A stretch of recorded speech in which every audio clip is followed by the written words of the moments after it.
नमस्कार सभी को। जैसे मैंने पिछली बार जो वीडियो बनाया था उसमें मैंने बताया था कि मैं एक टीचर से हीलर कैसे बनी, और उसी समय मैंने बताया था कि मेरी जो बेटी है, मेरी बेटी 21 साल की है और उसको एक कंडीशन है, एक फिज़िकल कंडीशन है जिसके कारण जो है मैं रेकी में आई। तो जो मेरी बेटी है वो उसको जो है आँखों की परेशानी है और उसको चश्मा स्टार्टिंग से ही था और बहुत स्टूडियस है। एक ही बेटी है मेरी, she is a single child. और उसके बाद ये बात है अराउंड 2020 की। उसको चश्मा पहले से ही था, लेकिन जब उस टाइम पे ड्यू टू कोविड जब ऑनलाइन क्लासेस चल रहे थे तो मैं उसको देखती थी कि वो बहुत ही ज़्यादा ना हाथ से पढ़ रही है। तो मुझे ऐसा लगता था शायद बच्चे ऑनलाइन पढ़ रहे हैं तो इसके कारण शायद इसका चश्मे का नंबर बढ़ रहा है या ऐसा कुछ। तो मैंने उसको डॉक्टर को दिखाया और जहाँ पे हम लोग उस टाइम रहते थे वहाँ पे मेडिकल फैसिलिटीज़ इतनी ज़्यादा थी नहीं, तो उन्होंने हमें ये कहा कि आप इसको सिटी में, बड़े शहर में लेकर जाइए, ये हम नहीं डायग्नोस कर पा रहे हैं। बट वो उन्होंने कहा कि इसकी आँखों के पर्दे में हमको कोई प्रॉब्लम लग रहा है। ओके, तो फिर हम लोगों ने उसको दिखाया और जब वहाँ पे हमने बड़े शहर में दिखाया तो उसमें पता चला कि उसको जो है एक प्रॉब्लम होता है जिसे हम कहते हैं स्टारगार्ड्स डिजीज़ है। वो प्रॉब्लम है, एक जेनेटिक डिसऑर्डर होता है।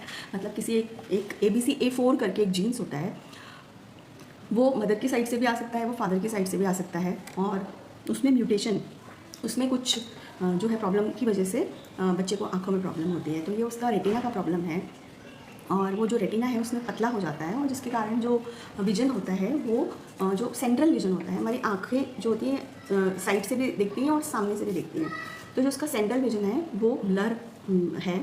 और this is a progressive problem, ये बढ़ती जाती है जैसे जैसे उम्र बढ़ती है। और एक्चुअली ये मैक्यूलर डिजनरेशन भी कहलाता है। तो जैसे लोगों की जैसे जैसे उम्र बढ़ती है वैसे वैसे उनका मैक्यूला जो रहता है, जो रेटिना का पार्ट है, वो धीरे धीरे थोड़ा सा वीक होता जाता है, तो उनका सेंट्रल विजन वीक होता जाता है। लेकिन ये जो बच्चों में होता है तो इसे हम जुवेनाइल मैक्यूलर डिजनरेशन बोलते हैं और ये एक जेनेटिक इशू होता है और इसका अभी तक कोई भी ट्रीटमेंट नहीं है।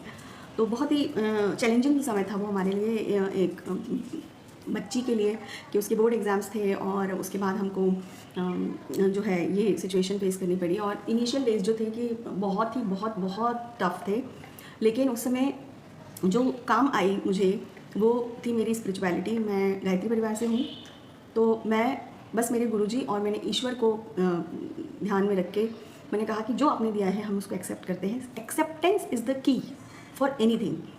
यस, ये बहुत टफ होता है, ये बोलना अभी बोलना बहुत आसान लग रहा है, बट उस समय बहुत टफ था कि उस चीज़ को एक्सेप्ट करना है कि आपका जो बच्चा है उसको ये इशू हो रहा है और उस चीज़ के साथ हमको आगे जाना है।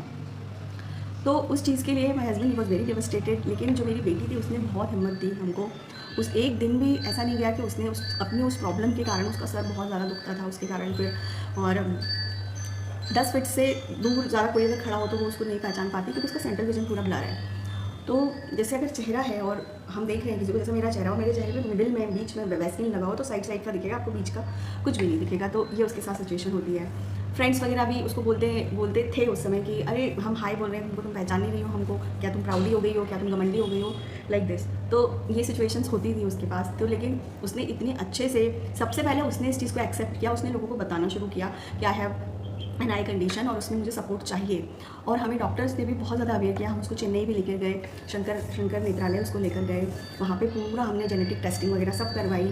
और येस, वो फिर स्टारगार्ड इशू ही था, दिल्ली वगैरह सब कुछ हम लेकर गए, लेकिन उसका अभी कोई भी ट्रीटमेंट नहीं है। तो इसके बारे में रिसर्च चल रही है अभी, बहुत सारी एडवांस जो है रिसर्च जो भी है वो रिसर्च फेज़ में ही है। कुछ दवाइयाँ आ रही हैं जो कि रिसर्च फेज़ में है अभी FDA से अप्रूवल उनको नहीं मिला है। तो इस तरीके से ये जो सिचुएशन है, अब उसको कैसे डील करते हैं हम, तो उनके स्कूल ने, मेरी बेटी के स्कूल ने मुझे बहुत सपोर्ट किया। और ये आप लोगों की अवेयरनेस के लिए मैं बताना चाहूँगी कि अगर आप किसी भी तरीके की डिसेबिलिटी होती है किसी भी व्यक्ति में, तो उसके परसेंटेज के हिसाब से उसका एक डिसेबिलिटी सर्टिफिकेट या डिसेबिलिटी कार्ड आप बनवा सकते हैं। सिविल हॉस्पिटल में जाके आपको वो डिसेबिलिटी कार्ड बनवाना पड़ता है, वहाँ प्रॉपर चेकअप होता है उस जो भी प्रॉब्लम होती है। मेरी बेटी का भी आइज़ के लिए उसका प्रॉपर उन्होंने चेकअप किया, उन्होंने रिपोर्ट दी, उसके रिपोर्ट के बेसिस पे वो डिसेबिलिटी कार्ड बनता है। उसी के बेसिस पे मेरी बेटी को 10th क्लास के बोर्ड में writer, because she was not able to see properly write, तो she was not able to write, ऊपर नीचे पूरा होता था उसका, लाइन्स में रूलिंग पेज पे नहीं लिख पाती थी, तो उसको राइटर चाहिए था। तो वो डिसेबिलिटी कार्ड के बिना राइटर आपको बोर्ड नहीं देगा, CBSE या कोई भी बोर्ड हो, आपको डिसेबिलिटी कार्ड के बिना आपको राइटर नहीं मिलेगा। तो ये हुआ, डिसेबिलिटी कार्ड मैंने बनाने के लिए मैंने इतने ज़्यादा, मतलब आप मान के चलिए मुझे 3 महीने लग गए उसका डिसेबिलिटी कार्ड। लेकिन मुझे एक इनर कॉलिंग आ रही थी कि नहीं, मुझे इसका डिसेबिलिटी कार्ड बनवाना ही है, क्योंकि हो सकता है कि ये आगे जाके काम दे। वो फ्लाइट्स वगैरह में भी, येस, ट्रेन में भी आपको वो काम देता है डिसेबिलिटी कार्ड, और अच्छा रहता है। और फिर जब आप अगर सपोज़ बड़े हो के बाद में जाके आप गवर्नमेंट सर्विस के लिए प्रिपेयर करते हैं, तो डिसेबल कैंडिडेट्स के लिए भी अलग से कोटा भी होता है।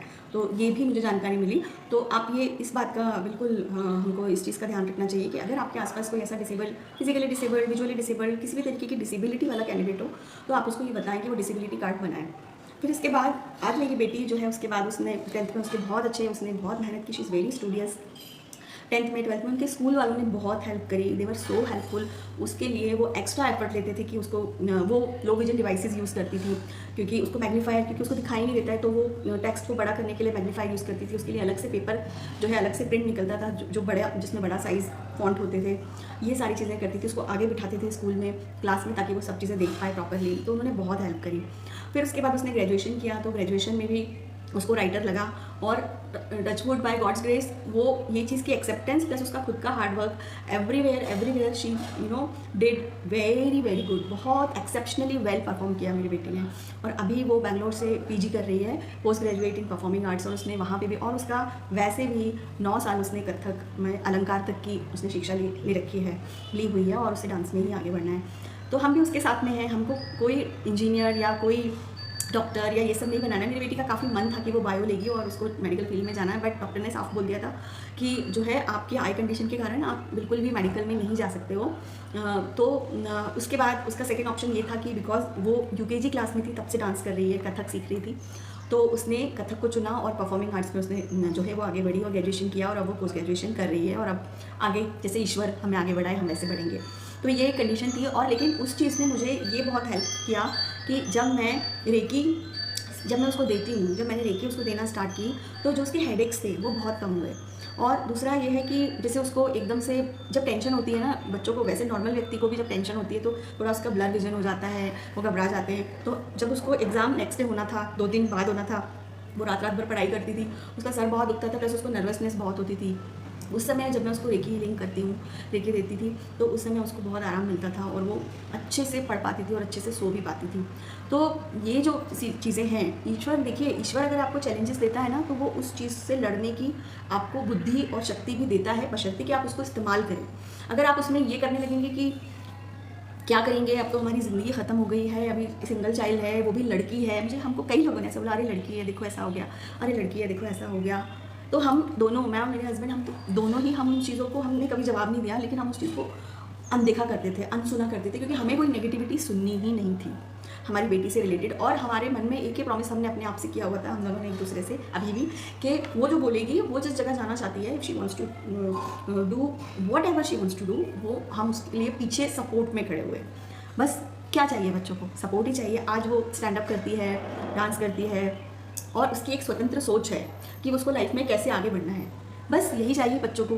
तो यही थी मेरी कहानी, मेरी बेटी को क्या इशू है इसके लिए। और दूसरी बात यह है कि अगर आप इसके बारे में किसी को भी अवेयर करना चाहते हैं तो बिल्कुल कीजिए। बहुत सारे लोगों को इसके बारे में, इस प्रॉब्लम के बारे में, कि ऐसी भी कोई डिजीज़ होती है, उन्हें नहीं पता है। Thank you so much.